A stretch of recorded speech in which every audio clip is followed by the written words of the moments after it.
다 함께 사도신경으로 신앙 고백하심으로 하나님께 예배드리겠습니다. 나는 전능하신 아버지 하나님, 천지의 창조주를 믿습니다. 나는 그의 유일하신 아들 우리 주 예수 그리스도를 믿습니다. 그는 성령으로 잉태되어 동정녀 마리아에게서 나시고 본디오 빌라도에게 고난을 받아 십자가에 못 박혀 죽으시고 장사된 지 사흘 만에 죽은 자 가운데서 다시 살아나셨으며 하늘에 오르시어 전능하신 아버지 하나님 우편에 앉아 계시다가 거기로부터 살아있는 자와 죽은 자를 심판하러 오십니다. 나는 성령을 믿으며 거룩한 공교회와 성도의 교제와 죄를 용서받는 것과 몸의 부활과 영생을 믿습니다. 아멘. 찬송가 303장 함께 찬양드리겠습니다. 날 위하여 십자가에 중한 고통 받으사 대신 죽은 주 예수의 사랑하신 은혜여 보배로운 피를 흘려 영영 죽을 죄에서 구속함을 받은 우리 어찌 찬양 안 할까. 예수 안에 있는 우리 한량없이 즐겁고 주 성령의 위로함이 마음속에 차도다. 천국 음악 소리 같은 은혜로운 그 말씀 끊임없이 듣는 우리 어찌 찬양 안 할까. 이 세상의 모진 풍파 쉬지 않고 불어도 주님 안에 보호받는 우리 마음 편하다. 늘 깨어서 기도하고 저 천국을 바라며 주님만을 기다리니 어찌 찬양 안 할까. 아멘. 함께 기도드리겠습니다. 하나님 아버지, 은혜를 감사합니다.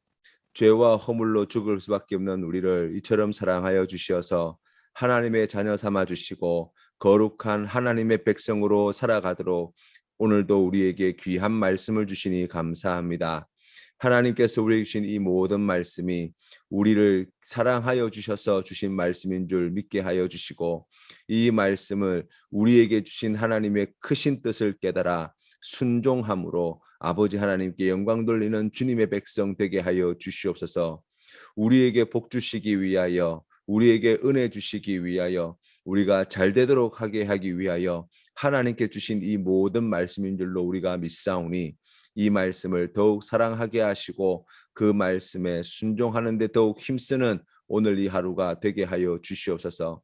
무엇보다도 오늘 이 하루 우리가 하나님을 사랑하는 데 힘쓰는 주님의 백성 되기를 간절히 원합니다. 이웃을 내 몸과 같이 사랑하는 우리 귀한 믿음의 성도님들 되기를 간절히 원합니다. 하나님 아버지, 그리하여서 우리가 그리스도인으로 살아가는 귀한 믿음의 삶을 살아갈 때 예수의 향기가 널리 퍼져나갈 수 있도록 주님 축복하여 주시옵시고 하나님의 선하신 뜻을 이 땅 가운데 이루어 가는데 귀하게 쓰임받는 오늘 이 하루의 삶이 되게 하여 주시옵소서. 그리하여 우리를 만나는 많은 이들이 예수님을 알아가게 하여 주시고 하나님의 그 크신 사랑을 배우게 하여 주시고 그리하여 주님께서 베푸르신 이 크고 놀라우신 은혜를 힘입어 주님께 나와 기쁨으로 함께 예배드리는 놀라운 역사가 일어나게 하여 주시옵소서. 간절히 구하옵고 거룩하신 예수님의 이름으로 기도드립니다. 아멘. 오늘 우리 계신 하나님 말씀은 출애굽기 21장 말씀입니다. 함께 봉독하시겠습니다. 제 21장.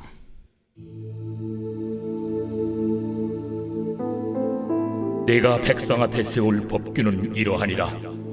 내가 히브리 종을 사면 그는 6해 동안 섬길 것이요 7째 해에는 몸값을 물지 않고 나아가 자유인이 될 것이며 만일 그가 단신으로 왔으면 단신으로 나갈 것이요 장가 들었으면 그의 아내도 그와 함께 나아가려니와 만일 상전이 그에게 아내를 주고 그의 아내가 아들이나 딸을 낳았으면 그의 아내와 그의 자식들은 상전에게 속할 것이요 그는 단신으로 나갈 것이로되 만일 종이 분명히 말하기를 내가 상전과 내 처자를 사랑하니 나가서 자유인이 되지 않겠노라 하면 상전이 그를 데리고 재판장에게로 갈 것이요 또 그를 문이나 문설주 앞으로 데리고 가서 그것에다가 송곳으로 그의 귀를 뚫을 것이라. 그는 종신토록 그 상전을 섬기리라. 사람이 자기의 딸을 여종으로 팔았으면 그는 남종같이 나오지 못할지며 만일 상전이 그를 기뻐하지 아니하여 상관하지 아니하면 그를 속량하게 할 것이나 상전이 그 여자를 속인 것이 되었으니 외국인에게는 팔지 못할 것이요 만일 그를 자기 아들에게 주기로 하였으면 그를 딸같이 대우할 것이요 만일 상전이 다른 여자에게 장가들지라도 그 여자의 음식과 의복과 동침하는 것은 끊지 말 것이요 그가 이 세 가지를 시행하지 아니하면 여자는 속전을 내지 않고 거저 나가게 할 것이니라. 사람을 쳐 죽인 자는 반드시 죽일 것이나 만일 사람이 고의적으로 한 것이 아니라 나 하나님이 사람을 그의 손에 넘긴 것이면 내가 그를 위하여 한 곳을 정하리니 그 사람이 그리로 도망할 것이며 사람이 그의 이웃을 고의로 죽였으면 너는 그를 내 제단에서라도 잡아내려 죽일지니라.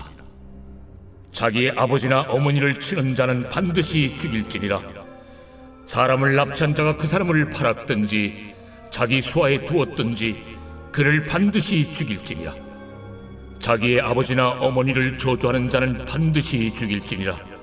사람이 서로 싸우다가 하나가 돌이나 주먹으로 그의 상대방을 쳤으나 그가 죽지 않고 자리에 누웠다가 지팡이를 짚고 일어나 걸으면 그를 친 자가 형벌을 면하되 그간의 손해를 배상하고 그가 완치되게 할 것이니라. 사람이 매로 그 남종이나 여종을 쳐서 당장에 죽으면 반드시 형벌을 받으려니와 그가 하루나 이틀을 연명하면 형벌을 면하리니 그는 상전의 재산임이라. 사람이 서로 싸우다가 임신한 여인을 쳐서 낙태하게 하였으나 다른 해가 없으면 그 남편의 청구대로 반드시 벌금을 내되 재판장의 판결을 따라 낼 것이니라. 그러나 다른 해가 있으면 갚되 생명은 생명으로 눈은 눈으로 이는 이로 손은 손으로 발은 발로 된 것은 된 것으로 상하게 한 것은 상함으로 때린 것은 때림으로 갚을지니라. 사람이 그 남종의 한 눈이나 여종의 한 눈을 쳐서 상하게 하면 그 눈에 대한 보상으로 그를 놓아줄 것이며 그 남종의 이나 여종의 이를 쳐서 빠뜨리면 그 이에 대한 보상으로 그를 놓아줄지니라. 소가 남자나 여자를 받아서 죽이면 그 소는 반드시 돌로 쳐서 죽일 것이요 그 고기는 먹지 말 것이며 임자는 형벌을 면하려니와 소가 본래 받는 버릇이 있고 그 임자는 그로 말미암아 경고를 받았으되 단속하지 아니하여 남녀를 막론하고 받아 죽이면 그 소는 돌로 쳐 죽일 것이고 임자도 죽일 것이며 만일 그에게 속죄금을 부과하면 무릇 그 명령한 것을 생명의 대가로 낼 것이요 아들을 받든지 딸을 받든지 이 법규대로 그 임자에게 행할 것이며 소가 만일 남종이나 여종을 받으면 소임자가 은 30세겔을 그의 상전에게 줄 것이요 소는 돌로 쳐서 죽일지니라. 사람이 구덩이를 열어두거나 구덩이를 파고 덮지 아니하므로 소나 나귀가 거기에 빠지면 그 구덩이 주인이 잘 보상하여 짐승의 임자에게 돈을 줄 것이요 죽은 것은 그가 차지할 것이니라. 이 사람의 소가 저 사람의 소를 받아 죽이면 살아있는 소를 팔아 그 값을 반으로 나누고 또한 죽은 것도 반으로 나누려니와 그 소가 본래 받는 버릇이 있는 줄을 알고도 그 임자가 단속하지 아니하였으면 그는 소로 소를 갚을 것이요 죽은 것은 그가 차지할지니라. 출애굽기 20장에 나오는 십계명이 이스라엘 공동체에 주신 헌법과 같은 말씀이라고 한다면 21장에 나오는 여러 가지 율법은 삶의 구체적인 상황 속에서 적용해 나가야 할 형법과 민법들에 해당된다고 할 수 있습니다. 내용을 살펴보면 제일 먼저 종법이 나와 있고 두 번째 사형법, 세 번째는 상해법이라고 이야기할 수 있습니다. 고대 사회는 지금보다 훨씬 단순한 삶의 방식을 가지고 있습니다. 그러나 죄성을 가진 인간의 삶은 지금 우리가 살아가는 삶이나 별반 다를 바가 없는 것 같습니다. 그러나 하나님은 이 율법 속에 놀라운 은혜와 축복을 담으셔서 이스라엘 백성들에게 주시고 오늘 우리에게도 동일하신 은혜로 만나 주십니다. 우선 종법을 살펴보면 제일 먼저 말씀하시는 것이 히브리 종에 관한 규정인데 최대한 6년까지 종으로 둘 수 있고 7년째에는 자유인의 신분으로 되돌릴 것을 원칙으로 정해놓으셨다는 사실입니다.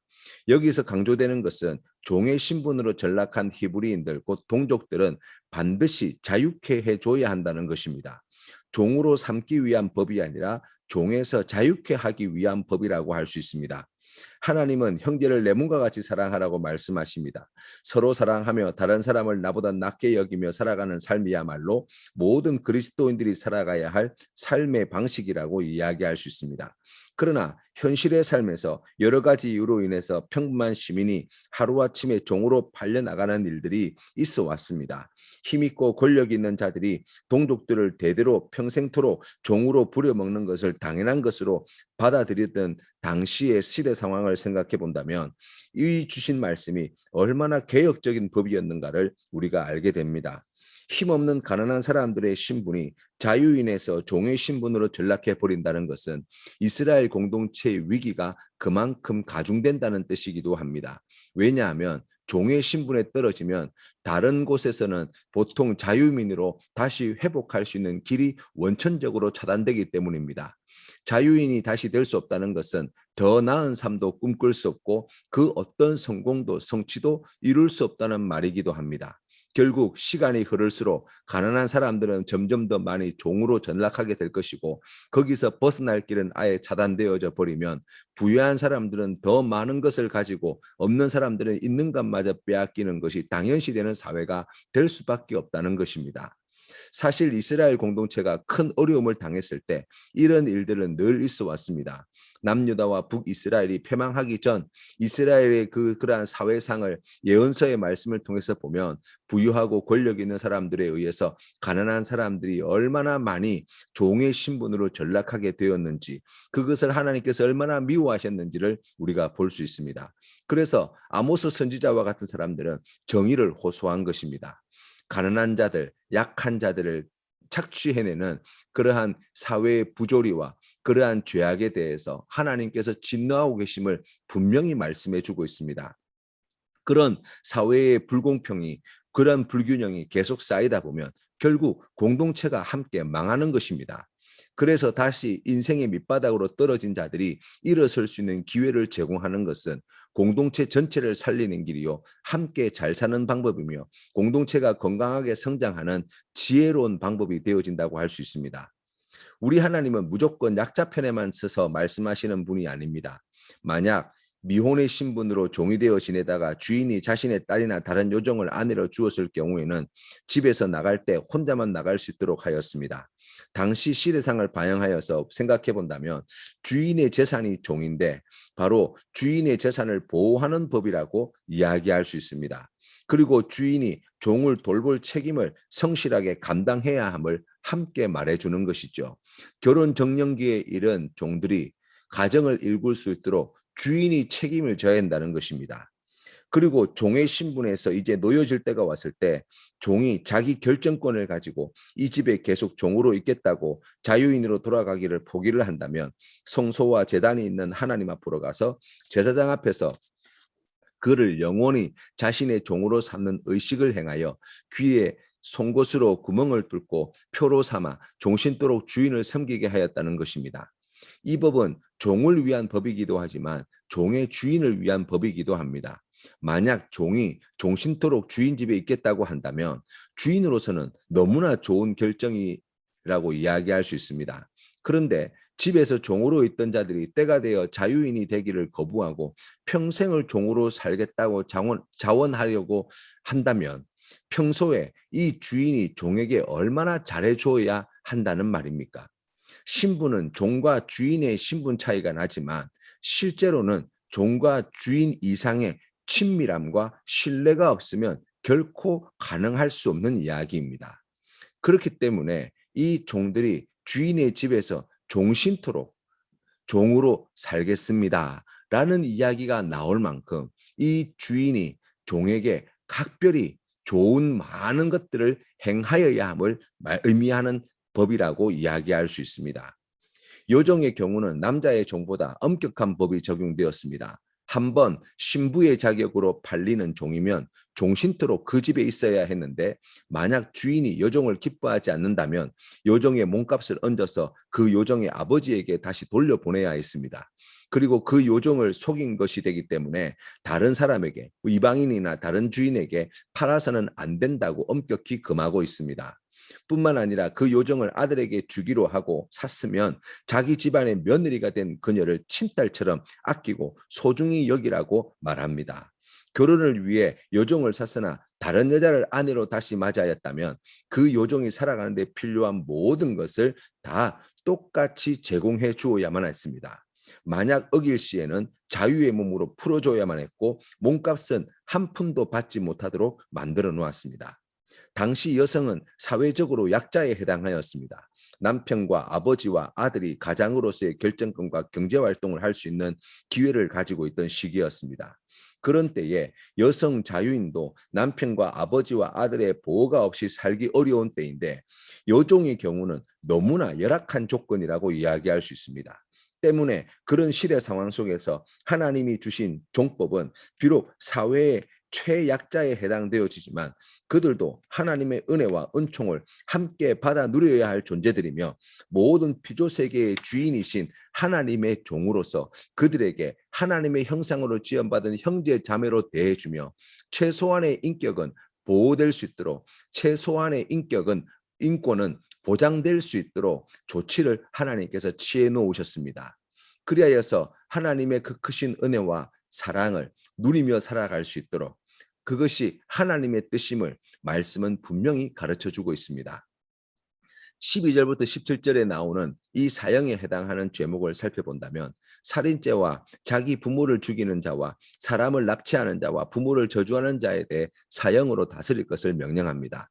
그러나 부지 중에 사고로 사람을 죽인 자들에게는 도피성을 마련하여서 거기서 피해자의 가족들로부터 보호받도록 조치하였습니다. 뿐만 아니라 종을 죽이거나 임산부를 낙태시키거나 남종의 몸에 상처를 입히는 행위나 소나 사람을 죽인 행위에 대해서도 자세히 손해배상과 처벌 기준을 마련해 주었습니다. 성경에 나와 있는 율법의 말씀의 내용을 살펴보면 이와 같은 사건 사고와 그리고 이와 같은 피해에 대하여 처벌의 기준과 원칙이 되어지는 것이 23절에서 25절 말씀에 나와 있는데, 이것을 동해보복법이라고 이야기합니다. 말씀에 보시면, 그러나 다른 해가 있으면 갚되 생명은 생명으로, 눈은 눈으로, 이는 이로, 손은 손으로, 발은 발로, 된 것은 된 것으로, 상하게 한 것은 상함으로, 때린 것은 때림으로 갚을지니라 말씀하셨습니다. 하나님이 종법이나 사형법이나 손해배상법과 같은 것을 이스라엘 백성들에게 주신 목적이 있습니다. 그것은 하나님의 뜻을 온전히 이루기 위함이라는 사실입니다. 첫 번째로, 힘이 있다고 과도한 폭력을 남용하는 것을, 또 오용하는 것을 막아줍니다. 두 번째로, 힘이 없는 사람들이 부당한 피해를 당했을 때 공정한 법의 보호를 받도록 하나님께서 은혜를 베풀어 주십니다. 세 번째로, 하나님의 사랑을 실천하고 잘못한 사람들이 회개하여 다시 거룩한 공동체의 일원으로 회복할 수 있도록 하기 위함입니다. 끝으로, 하나님의 거룩하게 구별하신 이스라엘 공동체 안에 모든 죄악이 발붙이지 못하도록 하기 위함이라고 말할 수 있습니다. 결국 하나님께서는 이스라엘 백성들이 하나님께서 기뻐하시는 거룩한 공동체가 되기를 원하셨고, 그것을 위해서 이스라엘 백성들에게 이와 같은 율법의 말씀을 주셨습니다. 이 율법의 말씀을 잘 지키며 살아가게 될 때 누가 복을 받습니까? 백성들이 복을 받습니다.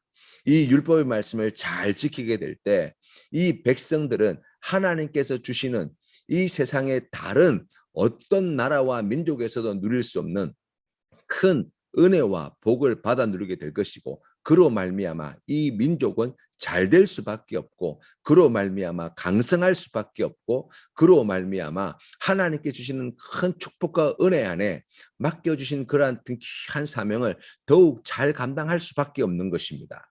문제는 무엇입니까? 우리가 이러한 하나님의 말씀을, 이러한 하나님의 율법의 말씀을 마치 우리의 자유를 얽매여 놓는 그러한 쇠사슬과 같이 여긴다는 것이 문제입니다. 우리가 하나님의 이 말씀에 담겨 있는 깊으신 뜻을 잘 깨닫지 못하고, 문자적으로 또 그것을 하나님께서 기뻐하시는 방법대로 행하지 못하고, 우리가 내 마음대로, 내 뜻대로, 내 생각대로 그렇게 행하다가 하나님의 말씀을 저버리고 잘못된 길로 접어 들어가는 경우들이 얼마나 많은지 모릅니다. 오늘 우리에게 들려주시는 하나님의 음성에 다시 귀를 기울이십시다. 우리에게 주시는 이와 같은 귀한 말씀 안에 담겨 있는 하나님의 진심을 우리가 새롭게 깨닫고, 우리가 주님의 뜻에 순종하며 살아가는 오늘 이 하루가 되시기를 주님의 이름으로 축복합니다. 주시는 말씀을 기억하면서 주님 가르치신 기도로 예배를 마치겠습니다. 하늘에 계신 우리 아버지, 아버지의 이름을 거룩하게 하시며 아버지의 나라가 오게 하시며 아버지의 뜻이 하늘에서와 같이 땅에서도 이루어지게 하소서. 오늘 우리에게 일용할 양식을 주시고 우리가 우리에게 잘못한 사람을 용서하여 준 것 같이 우리 죄를 용서하여 주시고 우리를 시험에 빠지지 않게 하시고 악에서 구하소서.